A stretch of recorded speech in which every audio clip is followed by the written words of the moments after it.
Génération 7 fait son entrée pour cette dernière rencontre de la saison. Hier, ils ont eu une petite déconvenue face à Karasu. Il faut l'emporter pour rester bien placé au classement et pour avoir la meilleure position au play-off. Face à eux, 316 Nation, qui peut encore rêver, qui peut encore gagner des places en cas de victoire, car le goal average entre ces deux équipes est très faible et il n'y a que 3 points d'écart. Et on va pouvoir suivre très bientôt ce premier duel. JMK et Nilton d'un côté face à Yoni Bouguera et Brunel Tutuana. Comme d'habitude, Tutuana qui arrive très vite en dessous du ballon. Premier duel remporté par Brunel Tutuana qui va donner le ballon à son gardien, qui va pouvoir avancer non tranquillement.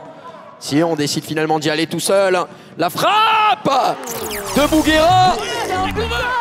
Le geste est parfait et il vient tromper JMK 1-0 pour la Génération 7. De l'autre côté, Boussif pour son premier ballon de la rencontre qui va les provoquer avec des passements de jambes habituels. Non, pas de passement de jambes, un simple crochet. La frappe de Boussif en 2 temps. Et Boussif qui suit. Et la célébration de Boussif. Ça fait 2-0. Et on va revenir avec Bouguera pour Goguet.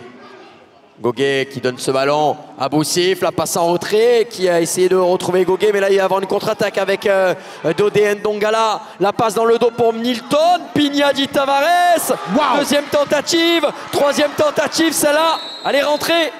Celle-là, elle est rentrée. Et c'est Bilal Bouchker qui marque le premier but. Il y a toujours 2-1 actuellement entre Génération 7 et 316 Nation. Et on aura un 2 avec le goal volant et un joueur sur le terrain. Bouchker, on sait qu'il est vif. JMK, l'égalisation dans ce duel en 2-2. Jean-Marc Kofi sur une passe décisive. Il va rester 5 secondes. Sissoko qui accélère, Sissoko qui déclenche et Sissoko qui transforme. Génération 7. La frappe de notre... On reprend les devants, on reprend les commandes. La deuxième période qui est sur le point de commencer. Entre tous les acteurs sur le terrain, récupération de Mamoudou Sissoko qui va trouver Brunel Tutuana pour Nils Gomez. Secret card time pour Felice Mastropiero. Non, c'est une suspension. Suspension à venir. 91. Suspension.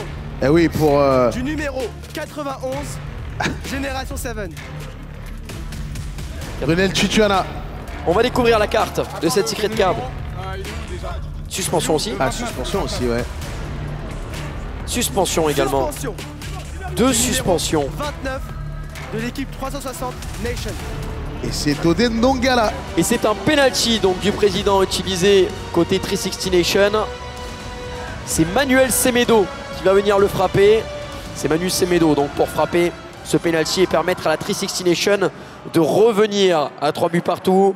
Manu Semedo, la pression sur ses épaules pour venir aider son pote Aurélien Tchouameni et toute sa team. Semedo, et c'est bien frappé. Il n'a pas tremblé la Manu Semedo. Et il a transformé ce penalty à merveille. La 360 Nation égalise. 3 buts partout dans cette rencontre. Et c'est un duel à venir entre les deux, avec la possibilité pour Michou de refaire passer Génération 7 devant au score. Michou face à Jean-Marc Kofi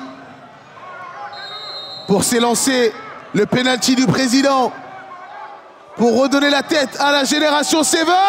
C'est parfaitement tiré. En plein axe. Et la Jet Set qui reprend les devants. 4-3 désormais dans cette rencontre face à la 360 Nation. Clément Goguet face à JMK. Goguet qui rate son penalty.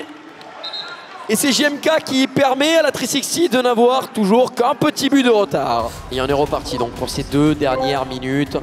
Génération 7 mène d'un but. 4-3 face à la 360 Nation. Karamoko qui se bagarre pour conserver la possession de ce ballon. C'est bien fait de la part de Karamoko qui va accélérer. On l'écarte sur Lenny Gomez, le centre. Ça revient en retrait, sortie en touche. Est-ce qu'on a du monde pour la remettre? Non, c'est une fin du match. Et une victoire de la part de la Génération 7 sur le score de 4-3 le reveal. Et oui, Choupi, c'était bien. L'ami Nico. Ils ont été très bons. La Génération 7, ils ont fait une très belle saison régulière, Dims. C'est ça, moi je suis arrivé pour leur donner du peps, à les provoquer, ils m'ont mis dans les conditions, ils m'ont super bien accueilli dans tous les sens du terme, niveau comportement, niveau sportivement, ils m'ont pas ils m'ont pas mal vu, ils n'avaient pas une mauvaise image de moi et je me suis très bien entendu, c'est comme une famille maintenant.